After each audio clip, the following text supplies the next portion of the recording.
What's up, good people? Come on into the room.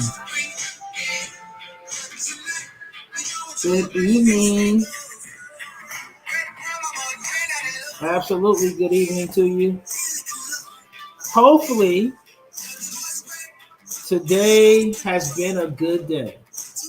Hopefully, you have experienced greatness on today, and now you're getting to experience more greatness on tonight. Come on in here.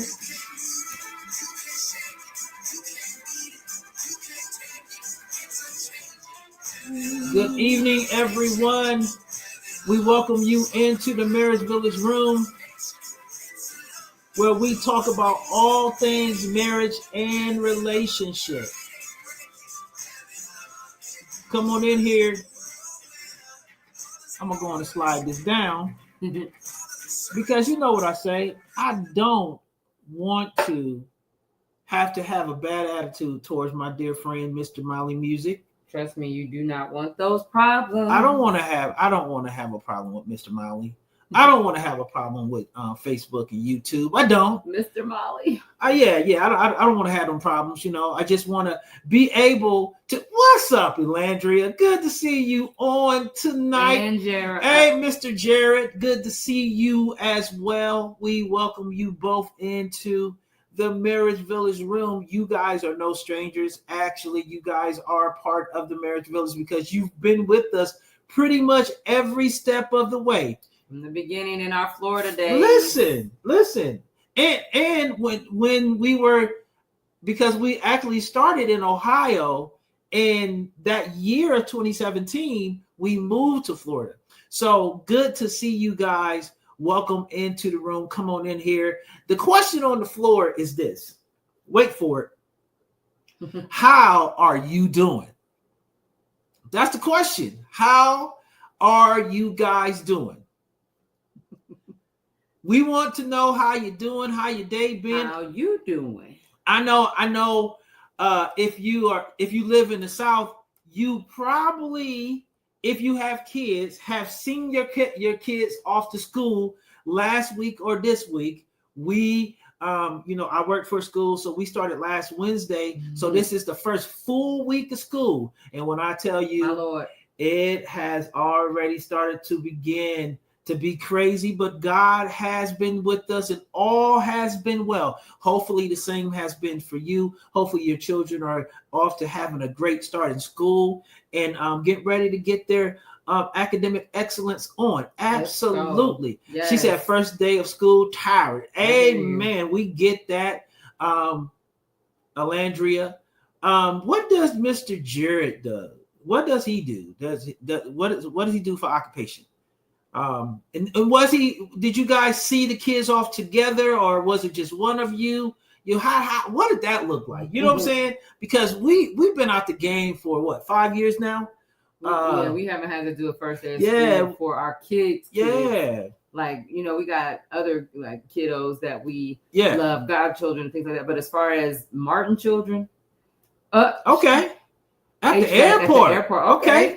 Give me some free tickets, Mr. Jared. I just want one. That's all I need. Just one. Just one. I'm saying like for both of us. I'm saying one flight. See, I just need you to wait. I need you to wait for it. You understand what I'm saying? It's too. She already on my neck, Jared. You see how it happens? You see how it goes, Mr. Jared? I'm just saying. You know what I'm saying? We gotta stay together, Jared. We gotta stay together as men. We have to stay together against these women because they like to beat us up and jump on us before we get all of our words out. You know what I'm saying? So the question on the floor is, how are you doing? How are you doing?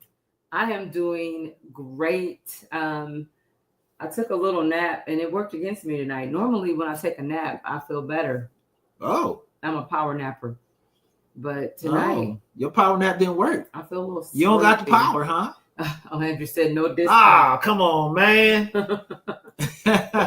Well, we tried. How you doing? How you feeling? Listen, you already know. Y'all know what I say. I don't have bad days. I may have a bad moment, and a bad moment doesn't become a lifestyle. So, I am great. Had a great day. The beginning of school has been good. We are handling things as they come. And, you know, all is well on this side, you know, all is well. I have no complaints. You know, tonight we're going to have this conversation, though. You know, we're going to have this conversation and we're going to talk about it. We're going to talk about it on tonight. You know what I'm saying? But before we start talking, there's something that I need to say. Okay. It's Monday. You see these two marvelous faces sitting in front of you. It's after 9 o'clock. That can only mean one thing. You say, what does that mean, Joe? I'm glad you asked. It's Marriage Village Mondays. Yeah. Hilarious. Yes, it's Marriage Village Monday. Let's go. Let's have this conversation. If you just came on, we want you to let us know who you are so we can give you a good old wonderful introduction and hello into the Marriage Village on tonight. Tonight, we're going to have this conversation. And tonight, we're going to talk about this in the frame of a question. And we got an acronym to go along with it. What? Alonzo says, sang it. You know what I'm saying? What's up, bro? Good morning. Good morning, Lonzo. Good morning, Lonzo. Good to see my little bro, our little bro on tonight. Correct. But we're going to have this conversation. And the conversation is around the word hard. And the question is, why does it have to be so hard? Why is it so hard? Why is it so hard? Why is it so hard? Why? You know what I'm saying? We just got to know why it's so hard. So break down what hard really is. So when we talk about why is it so hard tonight, it's really about conversations, relationship. Why does it have to be so hard? And so HARD is an acronym, as Joe said. And so, H is heavy. But we're going to go through each one of these. But the H is for heavy. The A is for argumentative. The R is for raw. And then the D, we're going to get to that a little bit later, but we'll dig into it. But it is really disruptive. You know, why does it have to be? Why is it this hard? Why does it have to be? Why do relationships have to be heavy? Why do they have to be argumentative? Why does it have to be? Things just have to be so raw, seemingly raw all the time, or disruptive. Okay. And so when we talk about these things, there's a couple things that fall into this category. Okay. So conversations about boundaries, conversations about commitment, whether you're single pursuing a committed relationship, or whether you are married, just kind of deciding the things that you want to commit to or not as a married couple. Okay. Sometimes those can be hard. Past relationships. All right. And how they show up in your current relationship. Okay. Your fears and even conflicts. So these are things that can kind of be hard in relationships, but these are the things that kind of shape the foundation of strong relationships. So we got to talk about it. We got to talk about it. So the question is, why is it hard? Well, here's the thing. So what's the thing? Sometimes we tend to avoid hard things, you know, and I like to tell my students, and I picked it up from somewhere, but we can do hard things. And when I was in a Christian school, so I could say we can do hard things with the help of the Holy Spirit. Absolutely. And so I say the same thing, you know, to us tonight. We can do hard things. And so we want to just kind of unpack this topic, unpack this subject a little bit. So we'll start with the H. Okay, so our segment 1, if you will. Why do things have to be so heavy? And so when we're talking about things that are heavy, we're talking about conversations that carry emotional weight. Okay. So maybe finances, planning a family. Okay. Intimacy, you know, in the relationship, in the marriage. And then, of course, you all know we always talk about trauma and how it shows up. You know, unhealed trauma will show up in every relationship in your present. So it may be in the past, things maybe have happened in the past, but they're going to show up if they're undealt with in your present. So, so those are the kind of things we're going to kind of just lay that out there. So, so again, things that carry emotional weight, those are the things that are heavy. So finances, family planning, intimacy, trauma. So these aren't like casual chats. These are serious things, but they feel heavy. So why would you say these things just kind of feel heavy to talk about? Because we don't have the right perspective of relationship. When you have the right perspective of relationship, the right perspective in relationships helps you to, from a healthy perspective, handle the heaviness of the relationship. Anything that's, especially when you're talking about marriage, anything that has God connected to it is going to have a heaviness and a weightiness to it. So you can't avoid the obvious. Love is heavy. Mm-hmm. Love is heavy. When you talk about loving somebody, when you start talking about having to understand and what's going on, Taylor? Good to see you on tonight, little bro. When you start to talk about being in a relationship and walking in love with someone is heavy, man. Because a good portion of the time you're walking in a relationship to learn how to be a better version of yourself. And sometimes the hardest thing to do is to realize where the hardest thing to do is to realize a fault or a flaw in your person. Because what's the natural thing for us to do? To want to look at the faults and flaws of someone else. It's a little bit challenging when you have to turn the mirror on yourself and say, okay, where do I need to change at? Where do I need to get better at? How can I love this person and let them have their flaws and still love them as they're growing to a better version of themselves? Because we all should be growing into a better version of ourselves. Absolutely. And so that having that understanding that we're both growing should lift some of the weight, in these conversations that we're having. So for example, okay, so not for example, let me do this first. What is the natural instinct when something is heavy? If something is too heavy, what is our natural response? To get it off of us. Drop it, get it off, put it down, delay it, dodge it. But really, the truth of the matter is when we avoid heavy conversations, it doesn't make it lighter. When we avoid heavy things, it doesn't make it lighter. It just makes the burden lonelier. So it's like you're still carrying it. You're still weighted down. And you kind of feel like that lonely, sinking feeling because you think that you have to carry it on your own. I think when you that's why I started out with having a healthy perspective. When you have healthy perspective helps you put heaviness into perspective. The relationship is going to be heavy because it's worth something. Anything that's worth something is going to carry weight. And if it doesn't carry weight, then it's not going to be worth a lot because it doesn't carry that weight. When you love somebody and then you're challenged with the idea or the thought to break up or to leave, that's heavy. You know what I'm saying? You don't want to have that because sometimes you don't want to have that conversation. What's up, Nikita? Good to see you on tonight. Yeah. So the thing is when it comes to when you have the right perspective, heaviness is, to me, expected. It should be heavy. It should carry some weight. Because if it's not heavy in your life, you'll just let it go. Gotcha. You know what I'm saying? So that's how I look at heaviness. I look at my relationship with the Lord. It carries weight in my life. So it's not so easy for me to walk away from it. It's not so easy for me to detach from it and disengage from it because it's heavy. It carries weight. It's important to me. If I love you, then you should. The weight of the relationship in my life should carry weight in my life. It should be heavy. It should be weighty. What's up, Elder Glass? Good to see you on tonight, bro. Hey, family.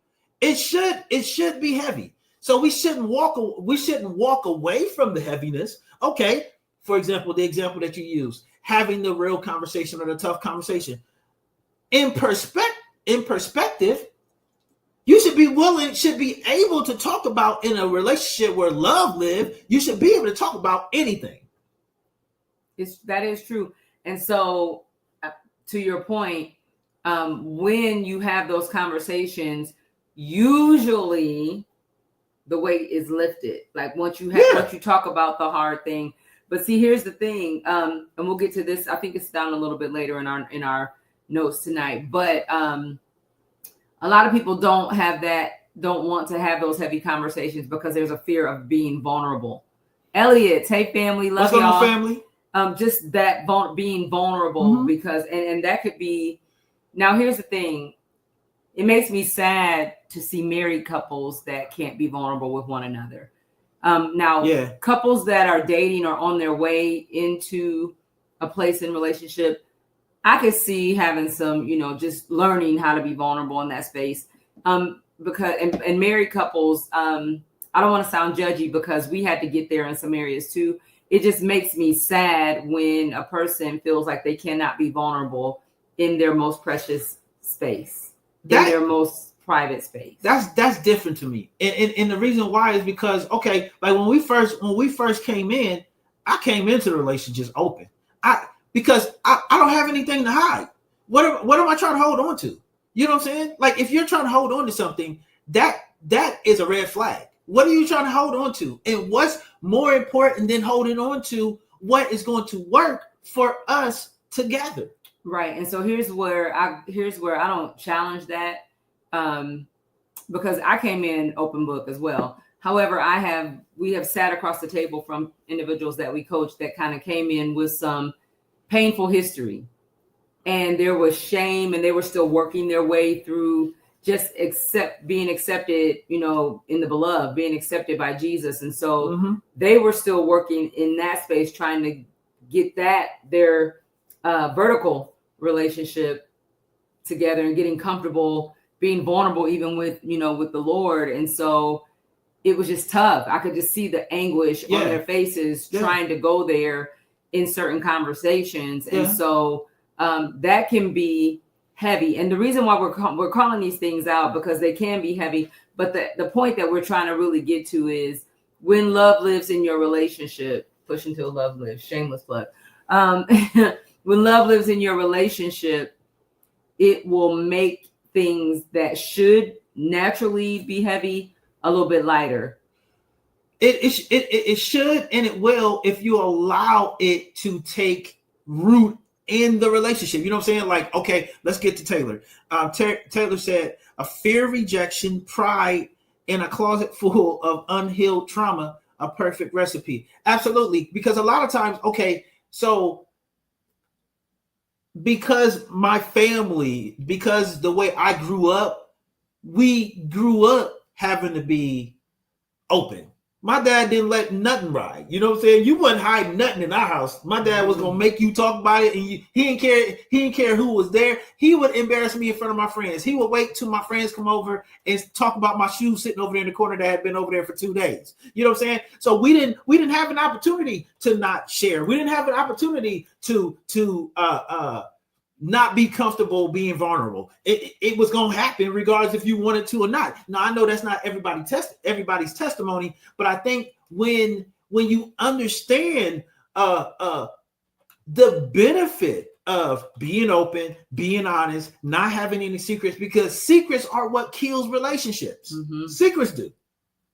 If you're not coming clean about how you feel about something, well, if I don't know that something is upsetting you, right, and I'm continuing to do something that's upsetting you, then how can we fix what's upsetting you when you're not willing to tell me what's upsetting you because you feel like I'm going to do something when you haven't even gave it an opportunity to live in the relationship? Yeah. You know what I'm saying? So I think when it comes to having the real conversations, and because this is the thing, if the relationship carries weight, the weight from the relationship should be the thing that makes you have the real good conversation. What's going on, sis? Good to see you on tonight. Good evening, babe. That should make you have the conversation. You know what I'm saying? Because at the end of the day, okay, if I place value, like when we first started dating, I placed value on our relationship. Yeah. So when you did stuff I didn't like, that value had to shine through the darkness. Because when you have value on something, you're not so willing to let it go because you understand the value in it. You know what I'm saying? And so that was what helped me. Like when we were having our moments figuring one another out, and there were things that I was doing that you probably didn't like. There were things that you were doing that I probably didn't like. The weightiness of the relationship the why to the relationship. We knew that we had a greater purpose together. Mm-hmm. And because we knew that we had that greater purpose together, that was, to me, this is my point of view. I can't tell you if that's how you view it, but how I viewed it was because I knew we had this greater purpose together. All the other stuff became secondary to the weightiness of what I knew we had together. Absolutely. Purpose definitely puts things into perspective. And even when you're talking about, if you're the person that has the hard thing to share or the heavy thing that you need to get off of your chest, or, just to kind of get the conversation going with, the purpose of that relationship is so that you can. A lot of times when you are in a marriage, there are things that you've never been able to share with other people. But in that safe space of marriage, it opens the door for you to have that person who's not going to judge you, who's not going to look at you crazy, who's really going to love you and walk with you through it, because sometimes there's pressure. I don't know why. It was a trick of the enemy. Freedom, right? It's like, if I say this thing, I'm going to be free of it. It's out. I don't want to worry about it no more. But the enemy is like, well, if you say that, they might leave you. If you say that, they might do it. So listen to this. Word to the wise. If you're dating, for my singles here, if there are things about your life that you need to share because it's just out of respect for the relationship, do not be afraid that if you share, they might leave you. Because here's the thing. If that person leaves, then it wasn't meant to be. And I know that's hard to hear when our emotions are all tied up and wrapped up in it. But if they leave because you've given them truth, go ahead. You looking at me. Go ahead. You can't care. Like, I knew it was I'm not letting people box me in. Like, stop letting people box you in. Be free. Like, I'm going to say what I want to say because I want to say it. If you don't like it, if you don't like a part of my life, you don't need to be a part of my life. I'm not walking around on eggshells around people trying to please people when at the end of the day, you're the one that's being impacted. They are sleeping at night. You sitting over there, can't sleep, waking up in the morning, tearing your job up because you ain't resting and you acting unbecoming of someone who should be happy to have a job because you're walking around carrying the stress of people. I'm not carrying the stress of people. I'm going to say what needs to be said because it needs to be said. And if you don't like it, then let's have a real conversation. This generation of not being willing to have the real conversation and not be willing to hear what makes another person feels a certain kind of way, we got to get away from that. We got to be better at carrying people. Like, okay, say what you need to say. I'll get over it. We have this. When we first got together, I told my wife, I said, even if it's going to hurt me, tell me the truth. I don't want to find the truth out with someone else. Tell me the truth. Tell me where you at so I know. Don't be beating around the bush and sitting around here about getting ready to faint and getting sick, you losing weight because you ain't talking. Tell me. I want to know.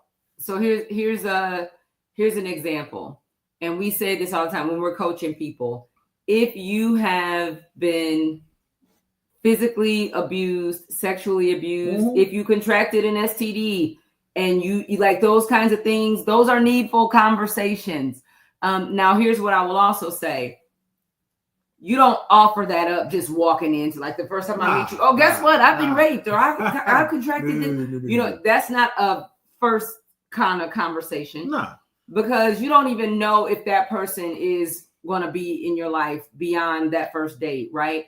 But the moment, and I want you to hear me clearly, the moment a second date comes or a third date and you start considering a relationship beyond just casual friendship with this person, certain conversations need to come up. I was a little bit different because like when we met, I was just like, I don't care. Listen, if you're gonna be around my babies, I'm telling you everything. If you can carry what I got to say. But again, our perspective was different because we weren't dating just to be dating. We were dating with intentions of getting married. Okay, but see, if more people did that, oh Lord.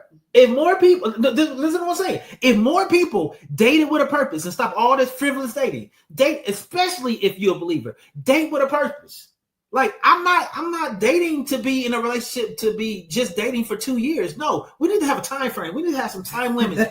for real, like I got things to do. So how long are we doing this? Listen, me and the Lord got things to do. And you need, if you on board, you on board. If you ain't, move.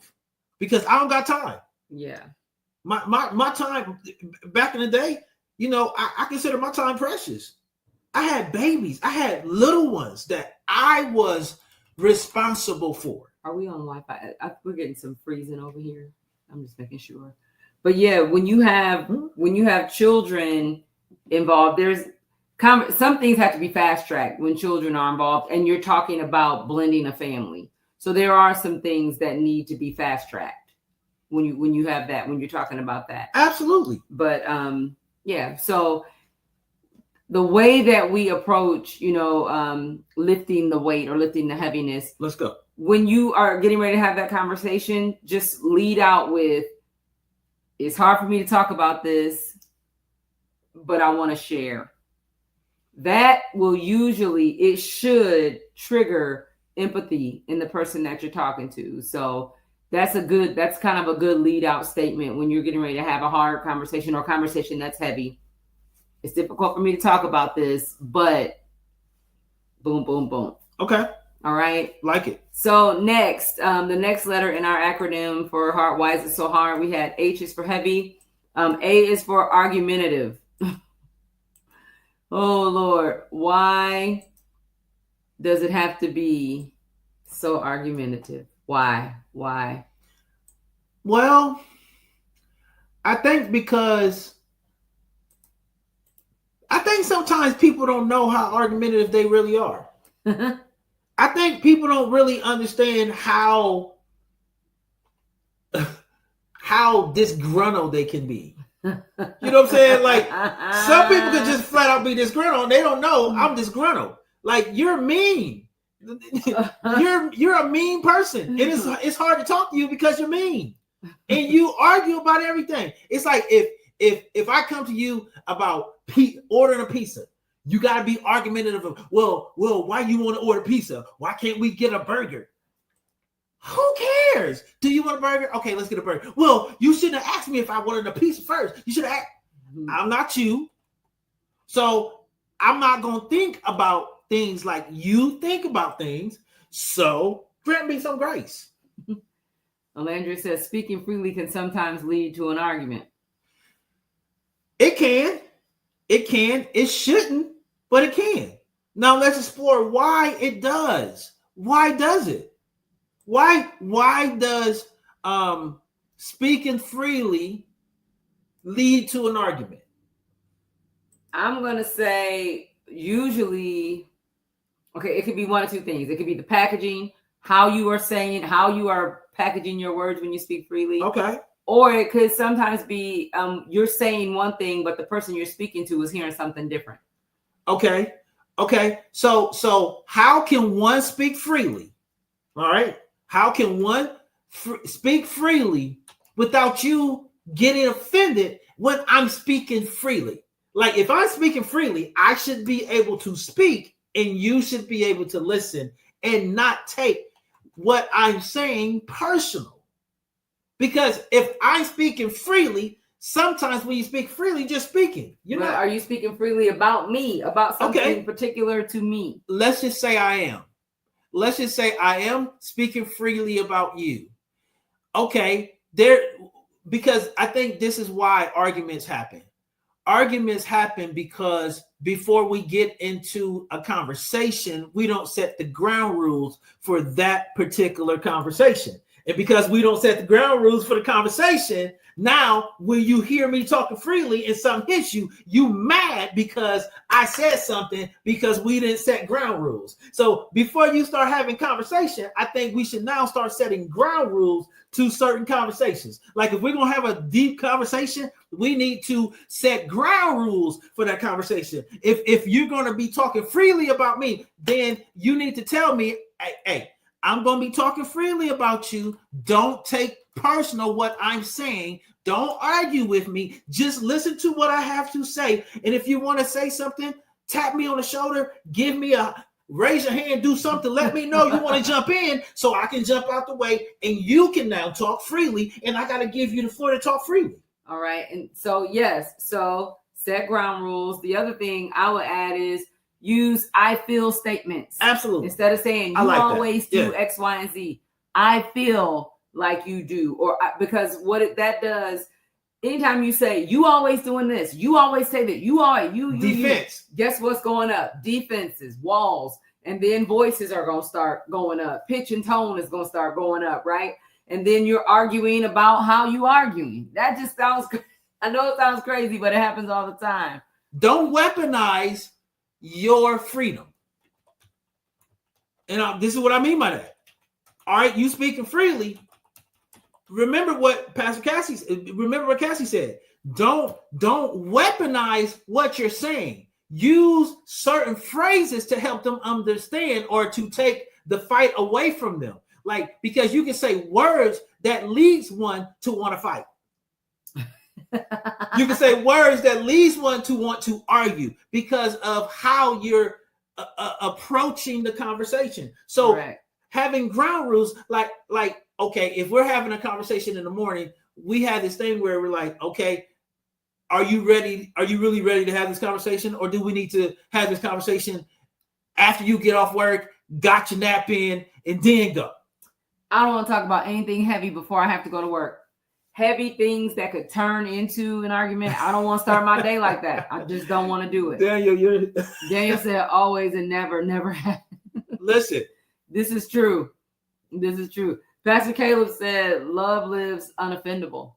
Come on, Pastor Caleb. Come on in here. Come on in the house. Listen, this is, and okay, last year, don't ask me why I asked this, or a year and a half ago. Don't ask me why I asked this. I don't know. It was the Spirit led me to this. It wasn't Joe. It was the Spirit. Okay.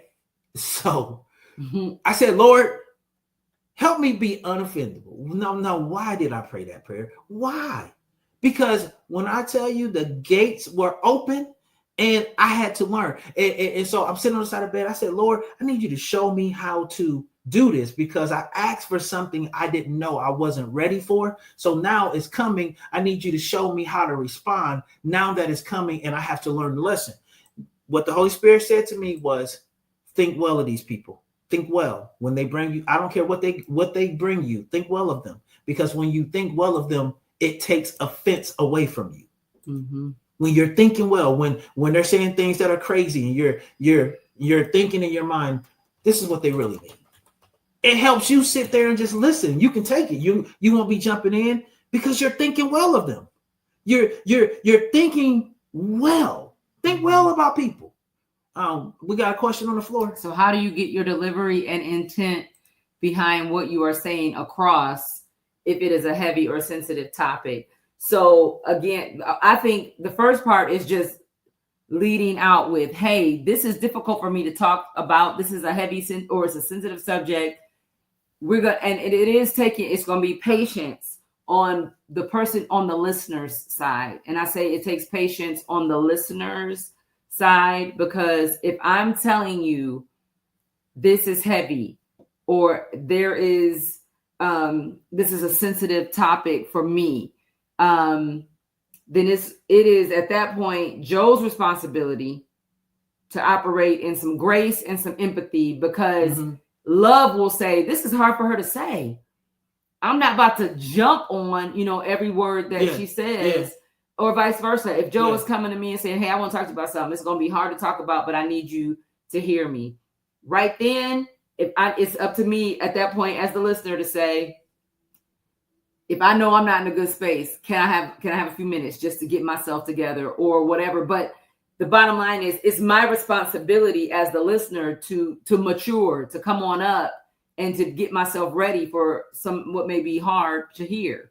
And so the delivery, it's all about your like positive intent, right? When you're given a message and it's a sensitive subject, most of the time our intention is because we want resolution in that area. So that should be a good thing. So hey, Siobhan.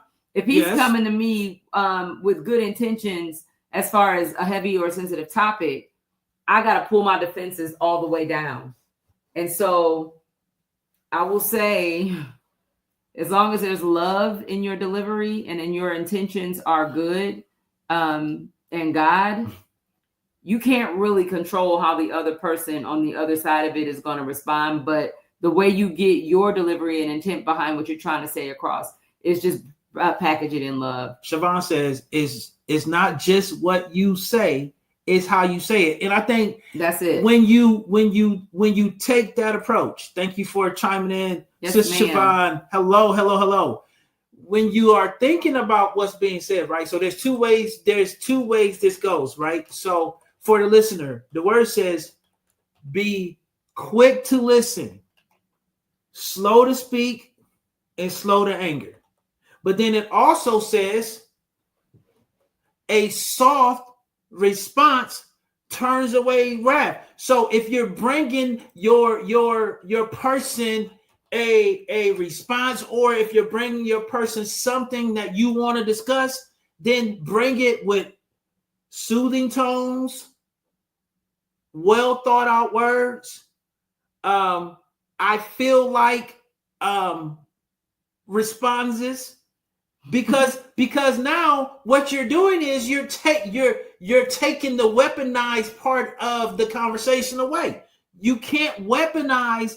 We got to stop weaponizing our concerns. Mm-hmm. So we have a concern, but we turn that concern into a knife.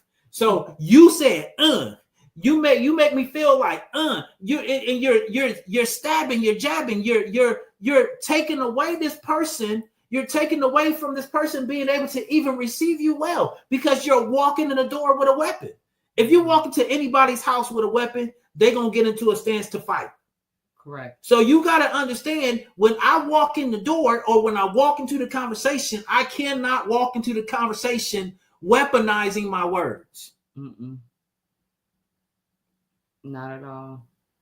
Not at all. So arguments can be productive when they are rooted in respect. That's the other piece in getting, when we're having these conversations about heavy and sensitive things, having respect for one, just basic human respect, just keeping our mouth shut while we can hear the other person speak, and vice versa. And I'm an interjector, so I have to work on this a lot. I have a hard time hearing things that if I don't think is true about me, I have a hard time just sitting and listening. If I don't think it is true of me, hear what I'm saying to you. Sometimes it is hard to hear things that you don't think are true of you. However, you're not experiencing you on the other side of you. Thank you. Hallelujah. So I'm just not you, Pastor Caleb. See, we got to do what Pastor Caleb said. We got to package in love, and it equals patient and kind. When you package it in love, patience and kindness will 9 times out of 10 be the response to your packaging.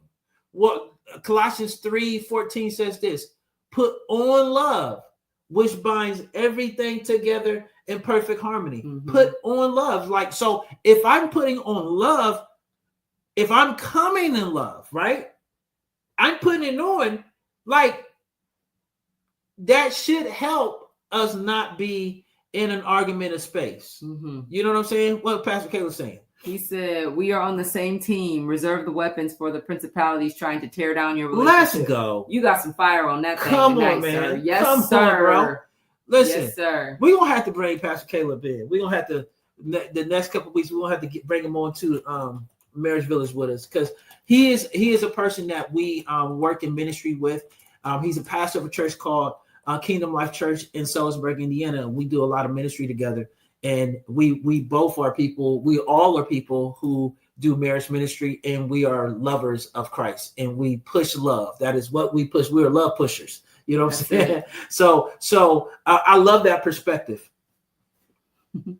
Hold on. Daniel says nobody wants to believe that they are responsible for hurting someone else, and that's true. And then here's the thing. If you love Jesus, if you have love in your heart, you don't really like how it feels to be responsible for hurting someone else. No. I don't like it. I don't like to know that I've hurt my husband. I don't want to be that girl. I don't like how that feels. I don't like how it sounds. I don't like how it feels. But here's the truth. I've hurt my husband. I have. I've heard it. I'm sure hurt his feelings, not, or and vice versa. But again, to your point, nobody wants to believe that they're responsible for hurting someone else, but we all have hurt the person that we're in a relationship at some point or another. Yeah.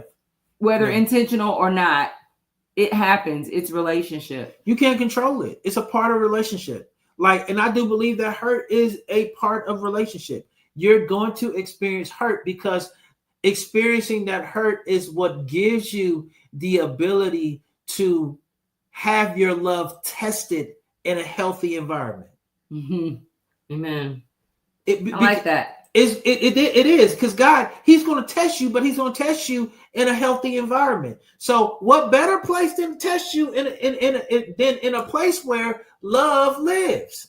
You know what I'm saying? Mm-hmm. Like, if I know you love me, I should be able to tell you the hard thing about yourself and you not take it some kind of way. I should be able to say that. Yeah. You know what I'm saying? I should be able to say, this is how that made me feel. It hurt my feelings. I should be able to be vulnerable. Yep, you should be. You know what I'm saying? It's a safe space. Siobhan said, yes, I just had to apologize to my husband. I had the knife out this morning. Come on. But see, the thing is just acknowledging that though, right? Yeah. And then doing the needful. I had to apologize this morning. It must have been just apology morning. I had to apologize because here's the thing. The other thing, you can't expect your person that you're in a relationship with to do things the way you would do them, especially when they're a pastor. And you're talking about ministry related things because he's the senior pastor. So there's a vision that God has given him to move the ministry along. I add value to it. Like I can, the Lord gives me things for the ministry. However, I don't get the final decision. And I don't get to have a tantrum when it's not going the way that I think the way that I thought might be better. And whether it's a tantrum verbally or a tantrum emotionally or a tantrum in the silent. Because you can have a tantrum without having a tantrum. You know what I'm saying? Absolutely. Your attitude can stink. You can be snippy and sharp and just all the things. And so, this morning I had to apologize. I got up and got down to pray. And the Holy Spirit was like, yeah, you know that whole leave your gift at the altar scripture that and that you share to others. Leave it right here. leave it all right here. And go on in the bathroom and do the needful. It does, Alandria. It does. See, this is the thing. This is what we don't realize. And what you said is a great revelation. God uses our relationships to mature us. And because the truth of the matter is a lot of us have been and may be emotionally immature. And our emotions have to gain intelligence. We have to be emotionally intelligent. And sometimes because you have been so wrapped up in the emotion of a thing, you have been blinded from truth. See, emotions will blind you from truth. You want me to tell you how I know that? Because Peter was blinded for truth. That's why Jesus told him, I rebuke you, Satan. Get behind me. You are not setting your affections. You are not setting your feelings and your emotions on the things of God. So you are getting ready you're trying to pull me off my course. And I can't allow you to pull me off. So I need you to grow up in this moment. You need to stop being emotionally immature. And I need you to grow up in this moment. And because again, that emotionally immature people are the people who 9 times out of 10 in a relationship who will be argumentative. Mm-hmm. Those are the people. Well, you said, everything I'm saying you getting offended at, that right there should show you're emotionally immature. If no one can say anything to you without you taking offense, getting mad, having something to say, having a rebuttal, pulling out your shield and blocking and then striking. No, put the weapons down. Yeah. Come in and let's have a real conversation. That's it. You know what I'm saying? Stop weaponizing stop using your feelings as a weapon. Stop using your emotions as a weapon and be mature. Because maturity will teach you how to put your weapon down. Every time. You know what I'm saying? Okay, what's next? All right. So next, why is it so hard? Our R tonight is raw. Right. Raw conversations are those conversations that expose your deepest fears, your insecurities, and any unmet needs. Those raw conversations are those conversations that keep us we feel we're vulnerable there. And we kind of talked a little bit about that already, but raw conversation is uncomfortable, but they're uncomfortable, but they're powerful. Absolutely. And I've learned that we have to learn how to be comfortable being uncomfortable. Yeah. Like I'm comfortable being uncomfortable. As weird as that sounds, that's my reality. That's why I don't mind having the uncomfortable conversation, because it's going to be me not being happy is uncomfortable. I don't like not being happy. So guess what? We're going to have a conversation about it because it's uncomfortable. And then now you're gonna get to get some real truths about my person. Yeah. And vice versa. Like if I'm telling you something true and that pings your person, guess what? That's good. It can set up for a great conversation. Yeah. Yep. So like raw conversations. So for example, when you're talking about fears, I'm afraid you'll leave me if I fail. Right? That can be a real thing and that's just not for men. Like women or men can feel like failures in their relationship, and depending on if they had a previous relationship where somebody left them because they didn't measure up in an area, that if it's not dealt with, it's going to show up here. It's going to show up in the present, or feeling like they're not enough. Absolutely. If someone was previously married or in another relationship and somebody left them and they said, you're just not enough. That's going to show up over here if it's unhealed. I need more affection, right? But afraid that fear to ask. Those are raw conversations because, you need more. I'm not enough for you. And it's like, okay, no. Now we're deflecting. That's how you feel about yourself. Yeah. Don't take a moment of, don't have a moment of deflection while in a moment of raw, deep, what's the other word? Vulnerability. Don't have a deflective moment then. That is such a wreck in that moment. Like, let that person have their moment. And I used to be bad at this because, like when a person tells you something, you want to just massage and do the things. No, let them have their vulnerable moment. And they will tell you when it's time to comfort. The moment will show you when it's time to comfort. But when a person is being vulnerable, that's not the time to deflect. That's the time to listen. What I believe it was the Reverend Music Soul Child, he had a record called Just Listen. Sometimes we need to play that record and just listen. Close the mouth and listen to what's being said. Because you can learn a lot just from listening. You can get the cheat codes just from listening. Pastor Caleb says, why are the architects of our environment? We are the architects of our environment. If we build a secure and peace-filled environment, then raw conversations can actually be had in safety. Absolutely. I love it. Let's go, Pastor Caleb. Yeah, that's beautiful, man. I love that. Yeah. So I think we have to remember, that's great. We are the architects. We are the designers of our environment. And if we're not watching over that, if we're not creating safe environments, we're not creating environments where real raw conversations can be had, then we are actually the creator of its demise. Yeah. So again, they're tender, but when you can have those tender conversations and feel like you're cared for when you have them, it's going to build the intimacy in your relationship. You know what I mean? So don't be afraid to have those, to have those raw conversations. But on the flip side, be a person in your relationship that your spouse will feel comfortable coming to you to lay that, to lay them down. In the shameless plug for 12 Commandments of a Wife in Progress, my women's Devo, I kind of shared a point that I've heard along the way, that the world beats men down so badly.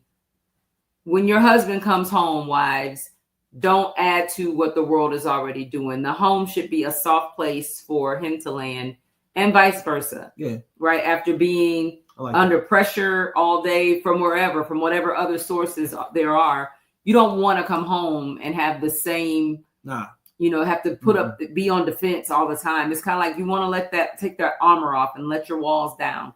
And so be that, because it's going to build the intimacy in your relationship. Were you about to say something? No, I was going to say what Alandria, I call her Leandra, Alandria, has said. Just asking, would you like me? That I think more people need to do that. Like, ask, would you like me to listen? Because then you know what the expectation is. Mm-hmm. Now I can go in knowing, okay, my job is to just listen. Facts. My job is to be attentive and give them my ears. You know what I'm saying? You can, women, I'm going to tell you this. You will never know how important your ears are to your husband. He trusts you with his deepest and most vulnerable places. And a lot of times, having the conversation with you is what allows him to work out what he's going to do when it comes to decision making. Because a man that loves his wife honors her opinion. Yeah. He wants to know your opinion. And don't get frustrated with him asking you for your opinion. Because a real man, a real husband is not just going to make a decision without considering you first. So he's asking you a question because he's considering you. So when we understand, that's a nugget. He's considering what is important to me. He's considering how this may impact me. So he's giving me, he wants my ears because he wants to know how I feel about this decision because he cares. And I think if we, in men, vice versa, women are bringing you their concerns. And sometimes the only thing they want you to do is listen. Because them being heard by you is more than them hearing your words in a particular moment. Brother Daniel says, be the easer. Absolutely. Helper. Absolutely. I love that, and bro. Then Alandria said opinion versus answer. Mm-hmm.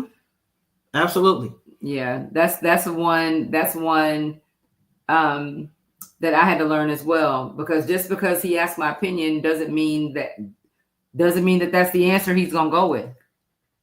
So we can't be so locked in to our answer, which is really just an opinion for him, but it may not be the final decision, and vice versa. Yeah. All right. So moving on to our last letter, and why is it so hard? D is for disruptive. And when we talk about disruptive, why we're talking about those conversations that shake things up, that challenge routines, assumptions, and comfort zones. And so disruption is sometimes great. Absolutely.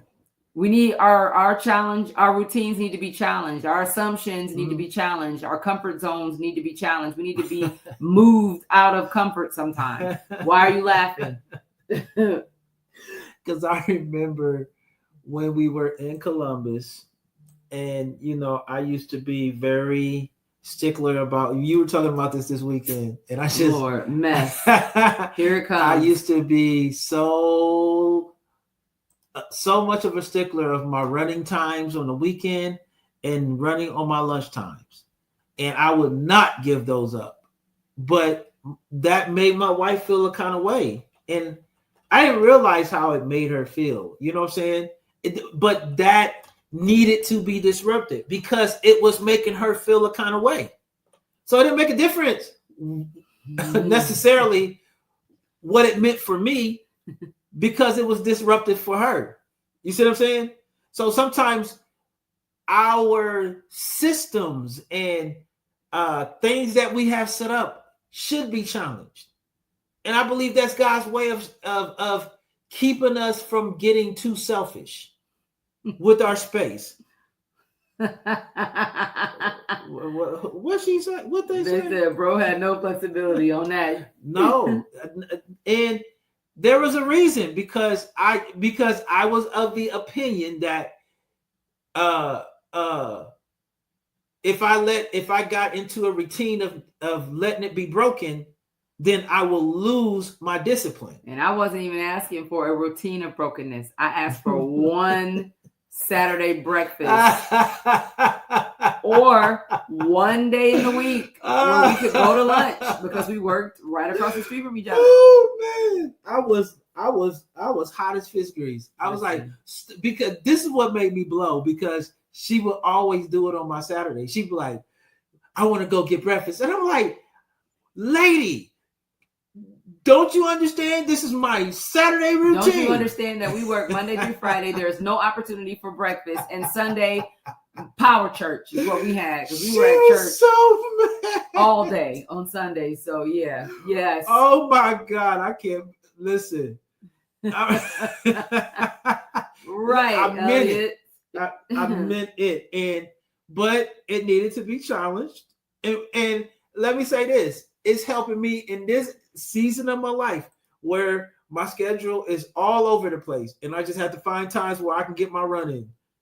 Thank God I was able to be flexible. Hallelujah. Brother Daniel said, give that woman some time with you, sir. Exactly. Yes, sir. Thank you. Alandria said, that is a prime example of what was said versus what was heard. Absolutely. Correct.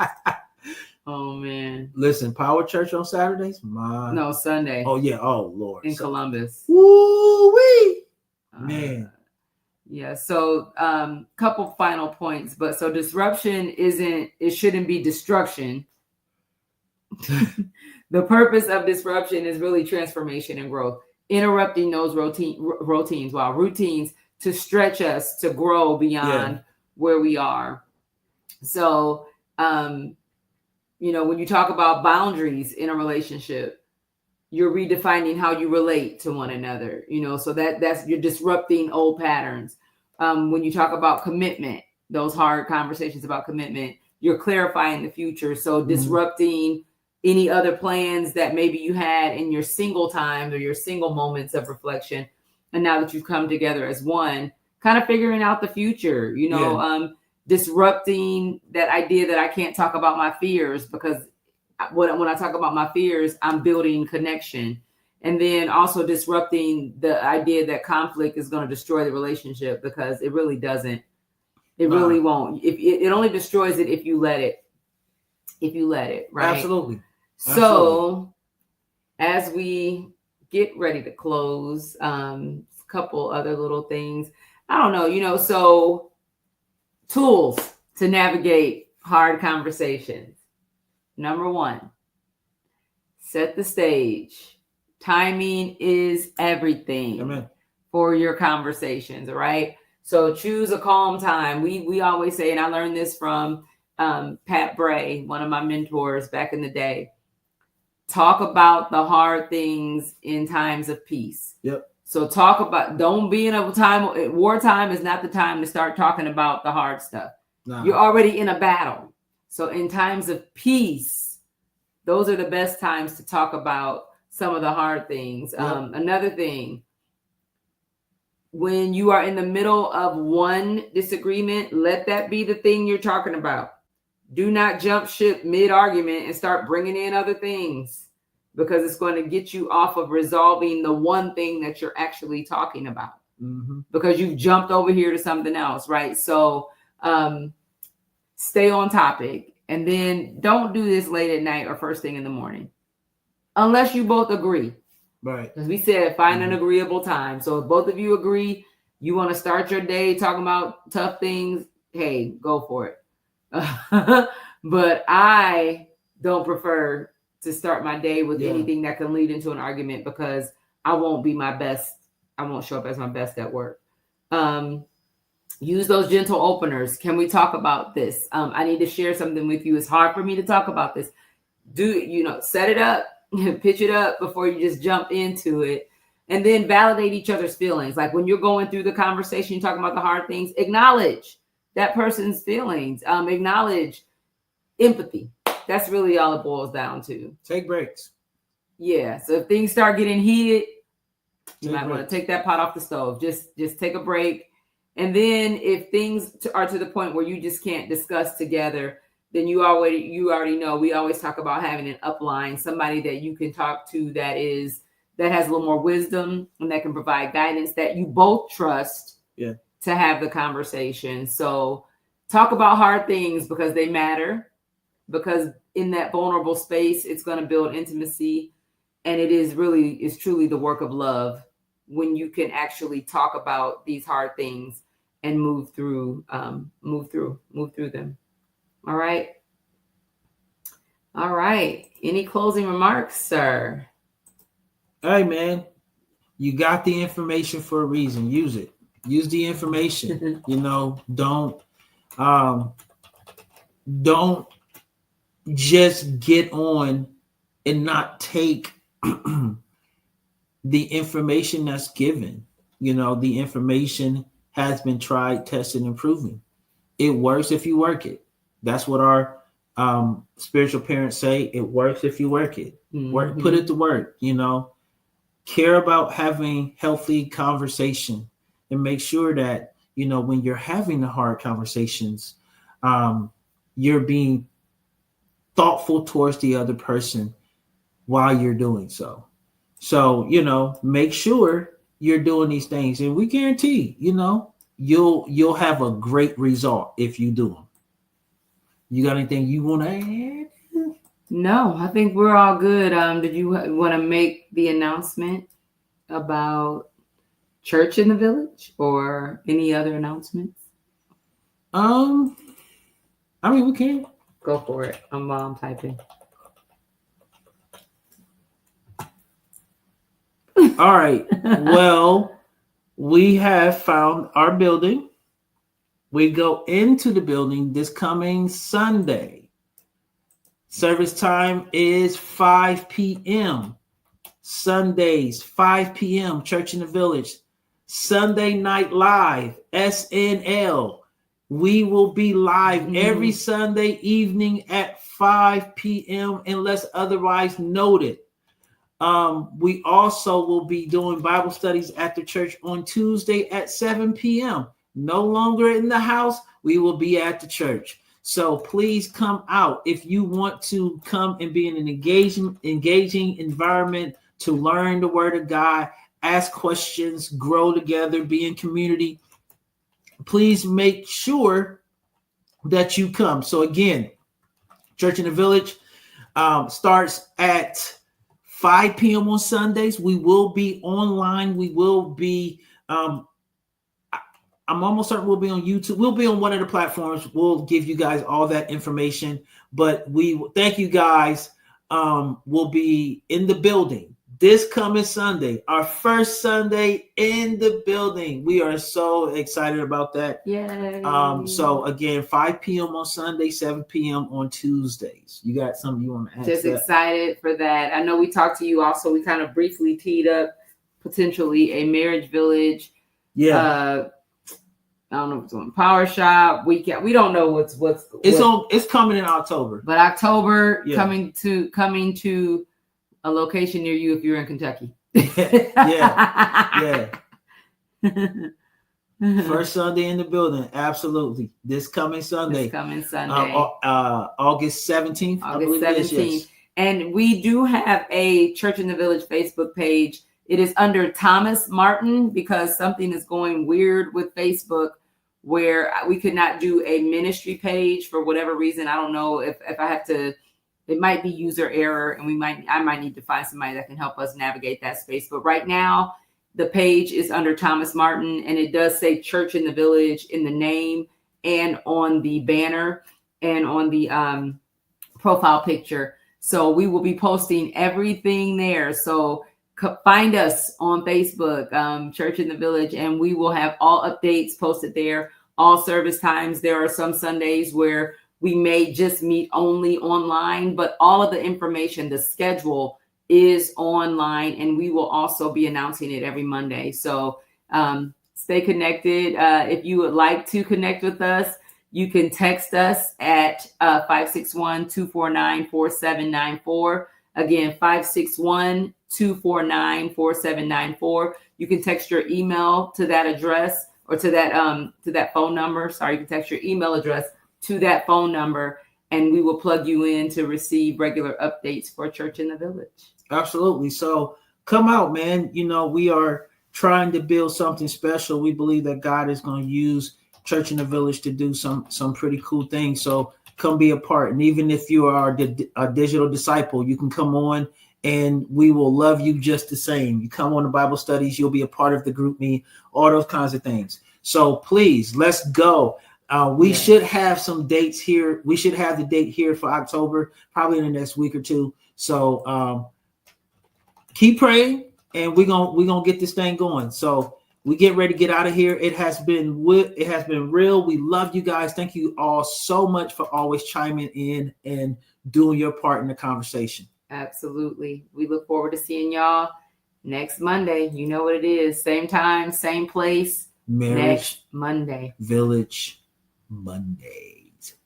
Peace. Peace.